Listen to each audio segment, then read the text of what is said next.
आज का विषय वस्तु है रासायनिक संयोग के नियम।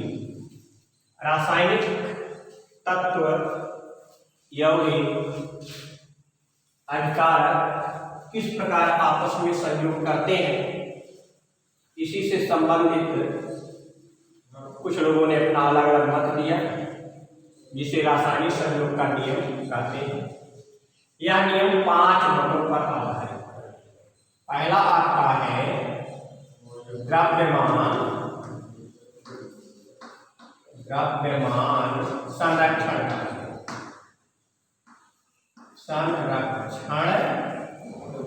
का नियम, और क्या है लॉ ऑफ मास कंजर्वेशन।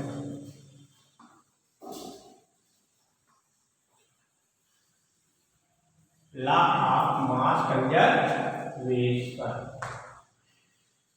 ये नियम क्या बताता है कि रासायनिक अभिक्रिया के दौरान अभिकर्मक का कोई भी अंश नष्ट नहीं होगा। जितना अभिकर्मक का द्रव्यमान लिया जाता है उतना ही जाकर के रासायनिक अभिक्रिया के पश्चात भी उत्पाद का भी द्रव्यमान उतना ही प्राप्त होगा। अर्थात अभिकारक का द्रव्यमान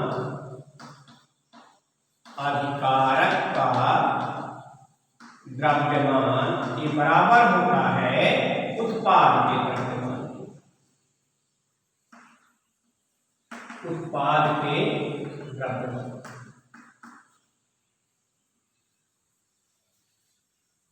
कैसे मेडिकल कहते हैं। उर्वरक आगे ने क्या किया कि एक विशेष प्रकार का उपकरण या 2 बोतल, उन्हें एक पतली कांच की नली से जोड़ा, दूसरा बर्तन भी इसी शेप का है, समान आयतन का,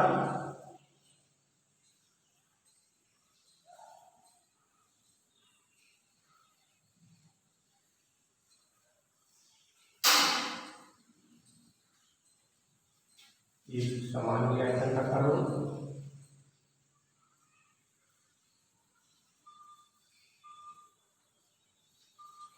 इस प्रकार का उन्होंने जो बर्तन लिया जिसमें से पदार्थ क्रिया करने के लिए आपस में अभिकारक के रूप में उन्होंने क्या लिया NaCl, दूसरे में क्या लिया सिल्वर नाइट्रेट AgNO ले लिया। इसके बाद इसको उन्होंने क्या किया ढालना शुरू कर दिया, मिलाना शुरू कर दिया। तो NaCl और AgNO3 के विलयन आपस में मिलेंगे तो उनमें रासायनिक प्रक्रिया होगी। रासायनिक प्रक्रिया के दौरान उत्पाद जो मिला AgCl मिल गया और सोडियम नाइट्रेट विलयन में ही गया। AgCl का सफेद ऑक्सीजन ऊपर आ गया और सोडियम नाइट्रेट जो है वो विलयन में आ गया। इन्होंने देखा कि NaCl का जितना द्रव्यमान सिल्वर नाइट्रेट का जितना द्रव्यमान लिया गया था उतना ही द्रव्यमान सिल्वर क्लोराइड और सोडियम नाइट्रेट को मिला करके प्राप्त हुआ। कैसे?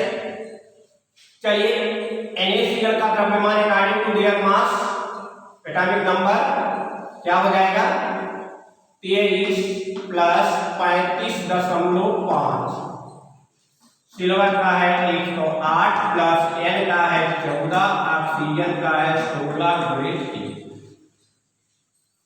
मिला कितना 58.5 प्लस 108 प्लस 14 प्लस 48, इनको जोड़ लो 0.5 किनारे कर लो, किसी में दशमलव नहीं है। इकाई में जोड़ेंगे 8 4 12 8 20 और 8 28 हो गया। दाएं में जोड़ेंगे 4 और 2 हासिल 6 1 7 और 5 12 हो गया। सैकड़ा का अंक जोड़ेंगे 1 1 228.5 ग्राम या इकाई द्रव्यमान मिला। किसका? उत्पाद, सॉरी अभिकर्मक। उत्पाद के बारे में देखते हैं कि सिल्वर का है 108 प्लस क्लोरीन का है 35.5, सोडियम का है आपका 23, नाइट्रोजन का 14 और ऑक्सीजन का 16 गुणे।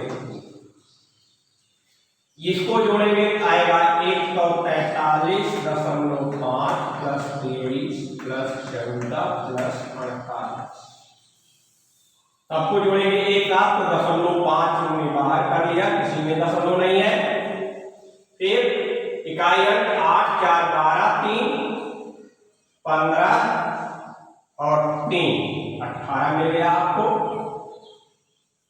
ढाई अंक जोड़ेंगे 4 और 1 हासिल 5, 1 6 और 2 8, 4 12 मिल गया आपको। एक हासिल और सैकड़ा का अंक 1 मिला करके 2 हो गया। इतना इकाई द्रव्यमान उत्पाद का भी मिल गया। ये किसका द्रव्यमान था? अभिकर्मक का द्रव्यमान।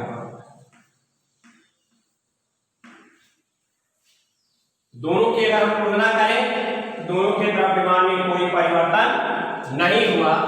यही बात वैज्ञानिकों ने भी अपने प्रयोग के अंतर्गत देखा। सोडियम क्लोराइड की जितनी क्वांटिटी, सिल्वर नाइट्रेट की जितनी क्वांटिटी ली गई थी, रासायनिक अभिक्रिया के बाद भी उतनी ही क्वांटिटी हमें प्राप्त हुई। अभिक्रिया का कोई भी, अभिक्रिया के दौरान अभिकारक के द्रव्यमान का कोई भी अंश नष्ट नहीं हुआ, बल्कि वह संपूर्ण द्रव्यमान उत्पाद के द्रव्यमान में परिवर्तित हो गया। तो ये था द्रव्यमान संरक्षण का नियम। दूसरा क्या था? दूसरा आपका था कि सरल अनुपात का नियम। सरल अनुपात का नियम।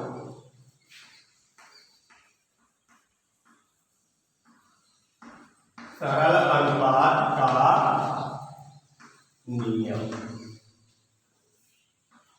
ये क्या था?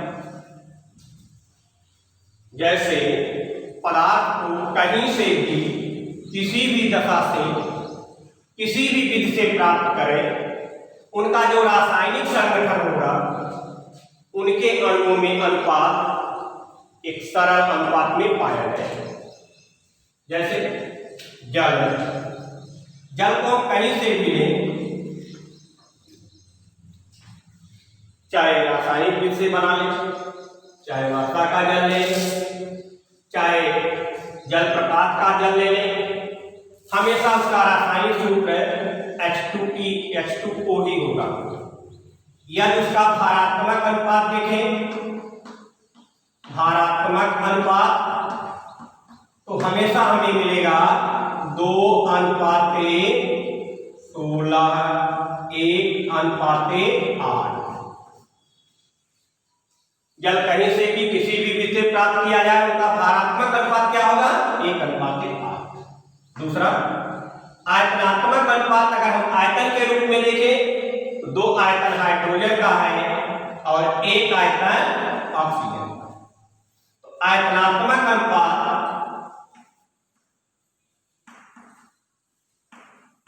आयतनात्मक अनुपात आपको मिल गया 2:1। भारात्मक अनुपात मिल गया 1:8। इसी प्रकार किसी भी यौगिक को कहीं से भी, किसी भी विधि द्वारा, किसी भी स्रोत से प्राप्त करें, उनमें भारात्मक और आयतनात्मक अनुपात एक सरल अनुपात ही पाया जाता है। तीसरा नियम आपका आता है गुणित अनुपात का नियम। गुणित अनुपात का नियम।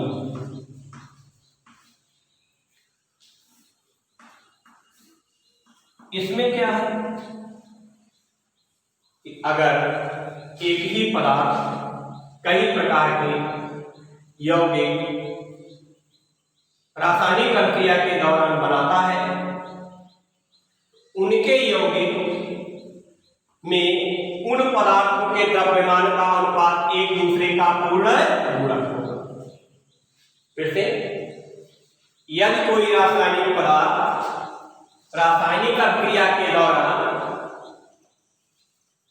रासायनिक अभिक्रिया करके कोई यौगिक बना रहा है, तो उन यौगिक में जो अणुओं का अनुपात होगा वह एक दूसरे का पूर्ण गुणक होगा। आइए उदाहरण द्वारा समझते हैं। नाइट्रोजन और ऑक्सीजन को ले लेते हैं। ये दोनों यौगिक, ये दोनों तत्व अणु रूप में अगर क्रिया करेंगे तो कभी NO बना लेंगे, कभी N2O बना लेंगे, कभी NO2 बना लेंगे, कभी N2O4 बना लेंगे और लास्ट में N2O5 बना लेंगे। नाइट्रोजन और ऑक्सीजन आपस में संयोग करके nitrogen monoxide, die nitrogen monoxide, nitrogen dioxide, die nitrogen tetroxide और डाई नाइट्रोजन पेंटाऑक्साइड यौगिक का निर्माण करते हैं। अब हम अगर इन दोनों यौगिकों को आपस में ले लें तो क्या मिला? नाइट्रोजन और नाइट्रोजन में अनुपात हो गया 1:2। ऑक्सीजन में हो गया 1:1, अर्थात यहाँ नाइट्रोजन इस नाइट्रोजन का 2 गुना है, 2 के गुणक अनुपात में क्रिया किया। यहाँ और यहाँ अगर हम देखें, नाइट्रोजन और नाइट्रोजन में 1:2 का और ऑक्सीजन में 2:4, सरल कर ले तो 1:2 मिलेगा। अर्थात इन अणुओं में भी गुणित अनुपात का ही नियम पाया जाता है। नियम क्या कह रहा है? यदि 2 तत्व या यौगिक आपस में क्रिया करके 2 या 2 से अधिक यौगिक बनाते हैं तो उनके अणुओं में एक पूर्ण गुणक का अनुपात होता है। किसी एक ही को अगर ले लो तब भी आपको मिल जाएगा कि नाइट्रोजन अनुपात ऑक्सीजन बराबर 2:1, अर्थात ऑक्सीजन नाइट्रोजन का 2 गुना होता है। इस तरह से आपने देखा द्रव्यमान संरक्षण का नियम क्या है, सरल अनुपात का नियम क्या है और गुणित अनुपात का नियम क्या है। शेष 2 नियम आपको कल